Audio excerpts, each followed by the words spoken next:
Кайырлы күн, құрметті ITC Қазақ радиосының тыңдармандары. Армысыздар, оқытушылар, студенттер. Бүгінгі эфиріміздің жүргізушілері 22-ші топ студенті Ишанова Айзада және 11-ші топ студенті Насыр Айдос. Барша тыңдармандарымызды ITC Қазақ радиосымен бірге болуға шақырамыз. ITC Қазақ радиосының бүгінгі шығарылымын 7 мамыр Отан қорғаушылар күні мен Ұлы жеңіс күніне арнаймыз.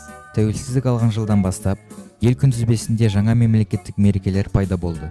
Солардың бірі ел аумағы мен оның тұрғындарының қауіпсіздігін қамтамасыз ететін әскери күштердің отан қорғаушылардың кәсіби мерекесі. 1992 жылдың 7 мамырында тәуелсіз еліміздің қарулы күштері құрылып, бұл күн 7 мамыр Отан қорғаушылар күні деп жарияланды. Осынау айтулы мерекенің қай кезде де орны бөлек. Бұлай болатыны, абзал азаматтарымызға деген ыстық сезім, алғыс пен құрмет ешқашан сөнбек емес. Құрметті колледжіміздің ер азаматтары, жігіттер, сіздерді 7 мамыр Отан қорғаушылар күні мерекесімен шын жүректен құттықтаймыз. Аға ұрпақ пен жас буынның отанымызды қорғап, қызметте айтулы үлес қосқанын біз әрқашанда мақтан тұтамыз. Еліміздің өркендеуі жолында атқарып жатқан игі қызметтеріңізге табыс, отбасыларыңызға амандық, дендеріңізге саулық, мол бақыт тілейміз.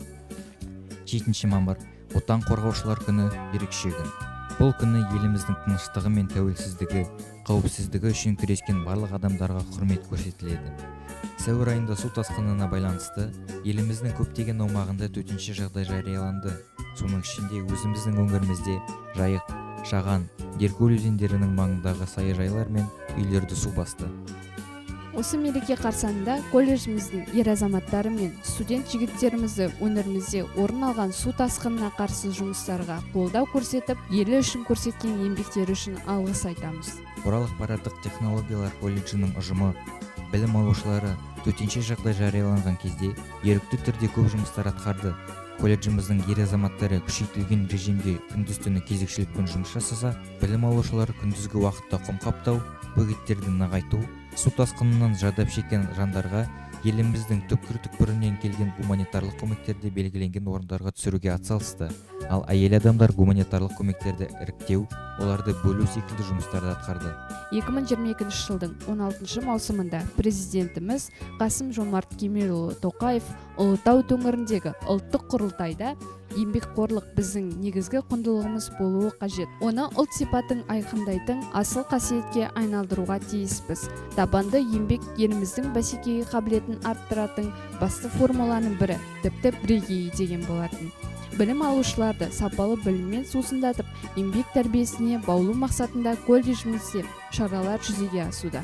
Орал ақпараттық технологиялар колледжінің білім алушылары өңірімізде орын алған су тасқынына қарсы біртұтас тәрбие бағдарламасын жүзеге асыру аясында Қазақстан мүддесіне қызмет етуге ұмтылу, Қазақстанның қауіпсіздігін қамтамасыз етуге дайын болу мақсатында ерікті түрде көп жұмыстар атқарды. Колледжімізде су тасқынына байланысты жұмыс жасаған білім алушылар апта қорытындысы бойынша марапатталады.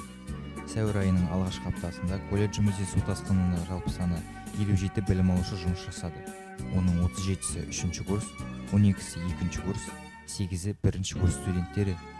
Апта қорытындысы бойынша білім алушыларға жаңадан қосылған ерікті, сарбаз, әуесқой ерікті номинациялары берілді. Сәуір айының 2-ші аптасында жалпы саны 90 білім алушы жұмыс жасады. Оның 10-і 4-ші курс, 27-сі 3-ші курс, 43-і 2-ші курс, 10-і 1-ші курс студенттері. Сәуір айының 3-ші аптасында жалпы саны 41 білім алушы жұмыс жасады. Оның 17-сі 3-ші курс, 21-і 2-ші курс, 3-і 1-ші курс студенттері. Құрметті отан қорғаушы ер азаматтар, сіздерді 7 мамыр Отан қорғаушылар күні мерекесімен құттықтаймыз. Меңгертетін бейімдеп мамандыққа, үйрететін жақсылық адалдыққа, балғын жасты баулайтын болашаққа, зор құрмет ұстаз ер азаматқа. Мерекелік ән шашу ретінде дене шынықтыру пәнінің оқытушысы Плетнева Майя Елсеевнаның орындауында Жаса Қазақстан әнін ұсынамыз.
бүгінгі күні өз тәуелсіздігімізді алып, егеменді ел болып, әлемге танылып отырмыз.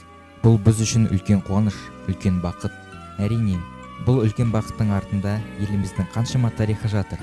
Бейбітшілік, тәуелсіздік бізге оңайлықпен келген жоқ.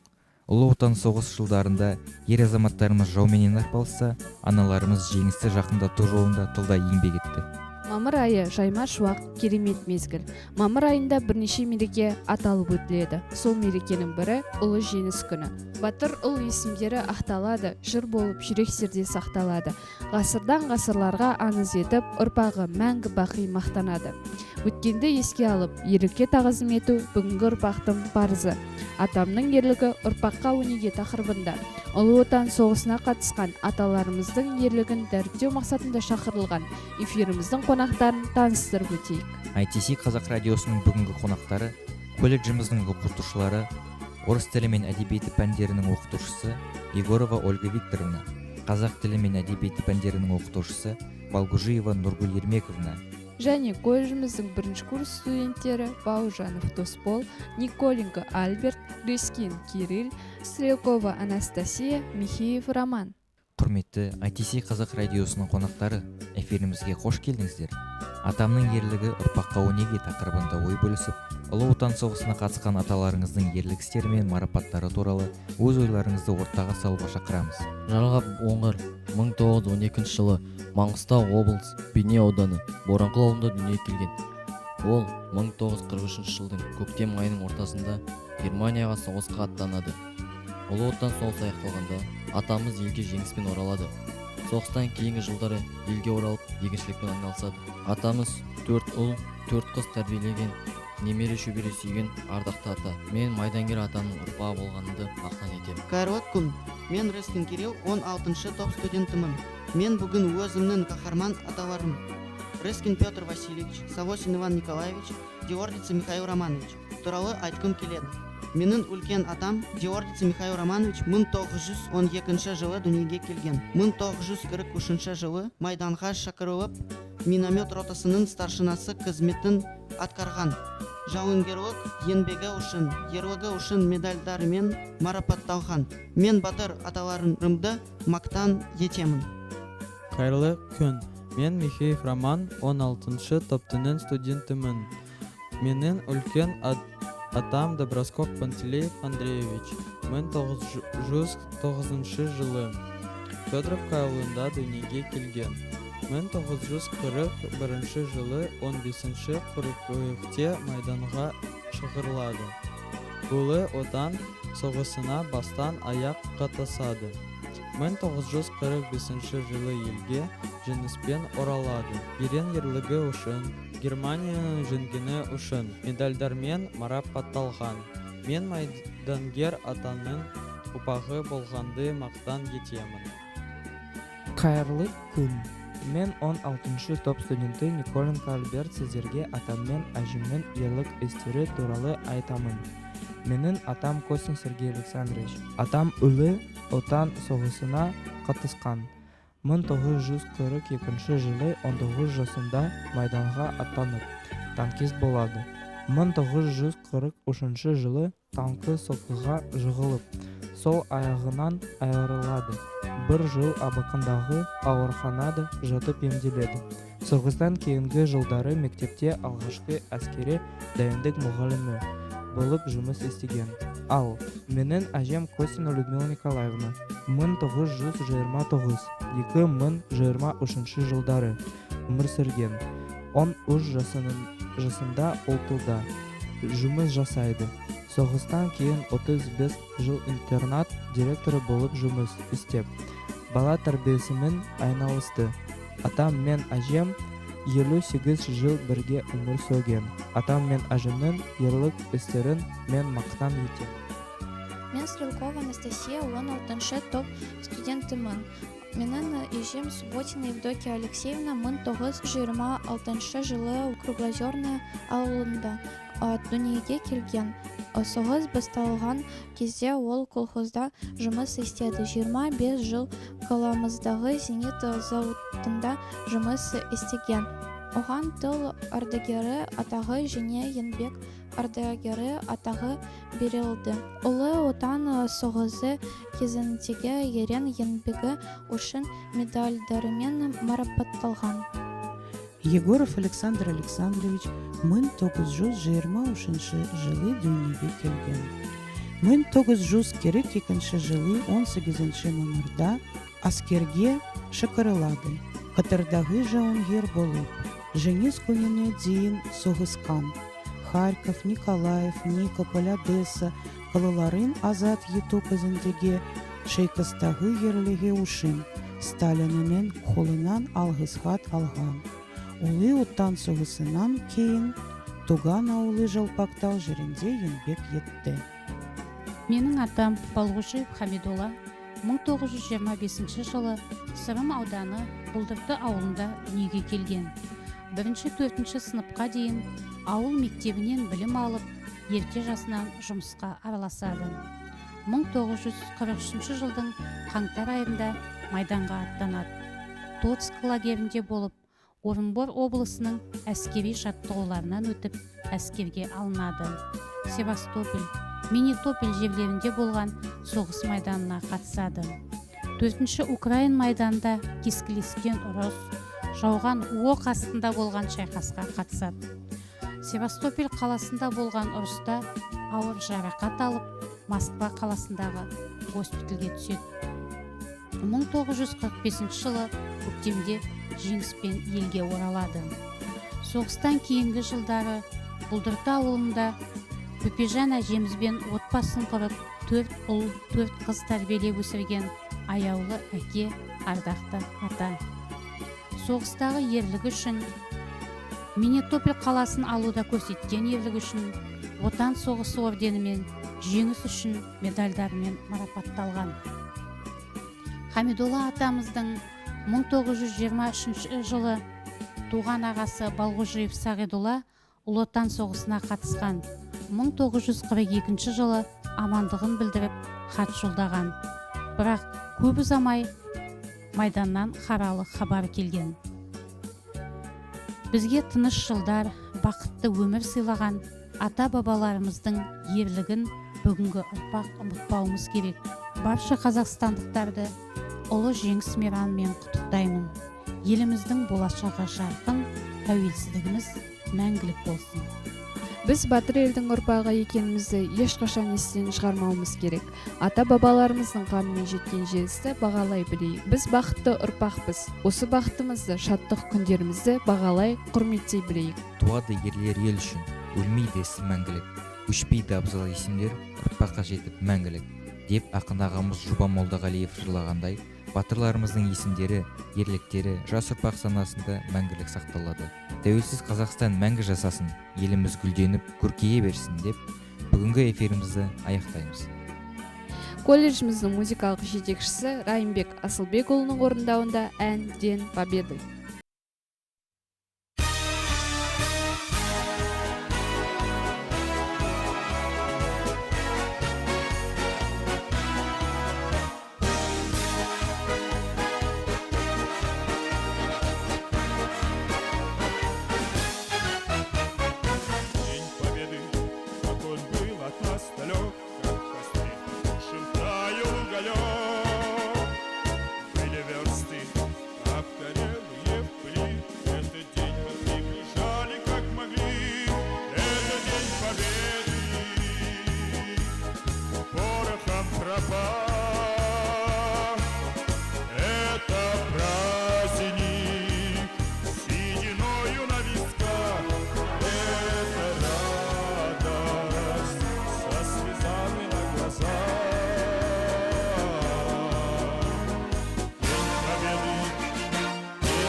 Родина честь, дни и ночи, битву трудно Этот день мы приближали как могли.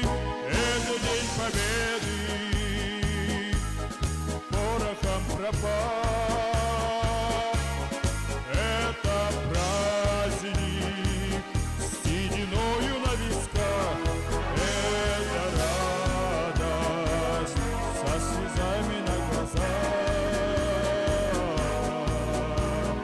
День победы, день победы, день победы.